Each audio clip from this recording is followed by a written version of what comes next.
Hey guys, welcome to our channel. Today we'll be learning how to make Jeera Rasam. Rasam is a South Indian dish that can be served as soup or can be paired with rice for the main course. Uh, there are various kinds of rasam. You have Jeera Rasam, you have garlic rasam, you have pepper rasam, or you have the normal dal rasam. Rasam has immense benefits. It is a great antioxidant. It is believed to help in weight loss. It facilitates digestion. As you can see, the ingredients: cumin seeds and pepper. They, they are very good digestive agents, and it contains a lot of vitamins and minerals. I'll run you through various kinds of rasam in my subsequent videos. Today we'll be learning how to make Jeera Rasam. Let's have a look at the ingredients. Uh, This is tamarind water. I have soaked tamarind for around 20 to 25 minutes and I have extracted its juice and discarded the pulp. This is a small lemon sized tamarind which I have soaked and extracted the juice. I have soaked about 1.5 teaspoons of cumin seeds or jeera, 1 teaspoon of pigeon pea or arhar dal, a few curry leaves, and 1 dried red chili. I have soaked this for about 20 to 25 minutes. We'll be grinding it to a coarse paste afterwards. These are the spices that will be used for rasam. This is turmeric. Turmeric will be used along with tamarind water for boiling. This is a pinch of asafoetida or hing. This is 1.5 to 2 tablespoons of sambar powder depending on how spicy you like your rasam. These are the ingredients which will be used for tempering eventually. A pinch of cumin seeds, half a teaspoon of mustard seeds. Here I have diced down 2 tomatoes. You can dice them according to your choice. I like to dice them in cubes of 8.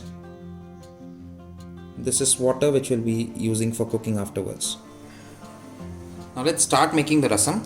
I have taken tamarind extract in a vessel. We will put in the diced tomatoes.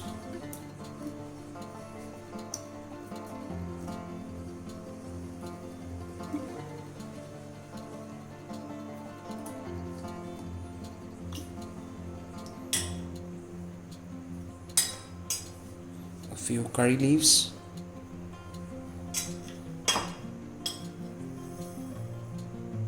Pinch of turmeric.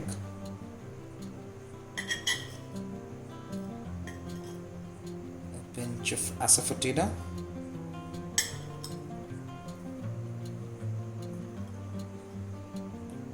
and about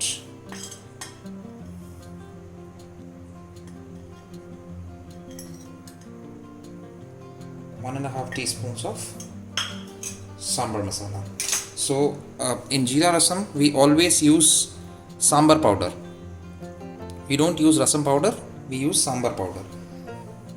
Now we allow this to boil for about 15 minutes or so till the raw smell of tamarind is gone. Just let it cook uncovered for about 15 to 20 minutes. Till that time your tomatoes will also get cooked and the raw smell of tamarind will be gone. Just have a look at this rasam. It has been boiling for about 10 to 15 minutes. The quantity has reduced.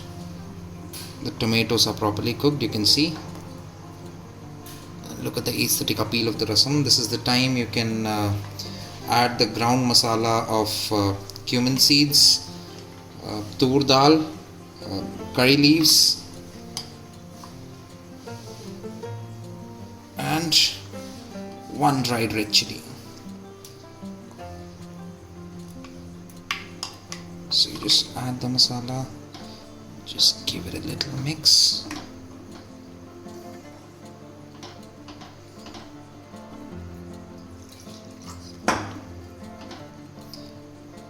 Add a little bit of water. You can add water as you please, depending on the consistency, depending on the quantity of rasam you want.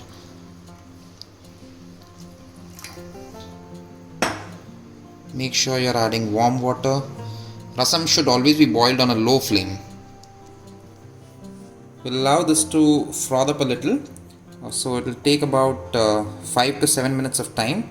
I had already added salt earlier along with turmeric powder and tomatoes. Now we can probably add a little more as per our taste. We will not allow this liquid mixture to boil a lot because the rasam will become bitter. So as soon as it starts frothing up, we'll switch off the flame. In the meanwhile, we can start preparing the tempering for the rasam. We'll begin the tempering now. Rasam should always be tempered in ghee as a golden rule. In the meanwhile, you can see how our rasam is frothing up. I must tell you, the aroma is absolutely mouth-watering. The appearance is magnificent. This is how rasam should look like. Now our ghee is hot. We'll first add mustard seeds. Let them crackle. As soon as it starts to crackle, we'll add some cumin seeds. A couple of curry leaves if you please.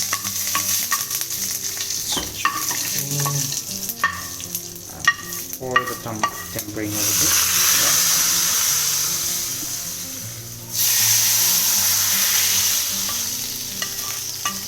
See how beautiful our rasam looks. Thanks guys for watching this video. Please do tell me how the rasam was and please subscribe to our channel.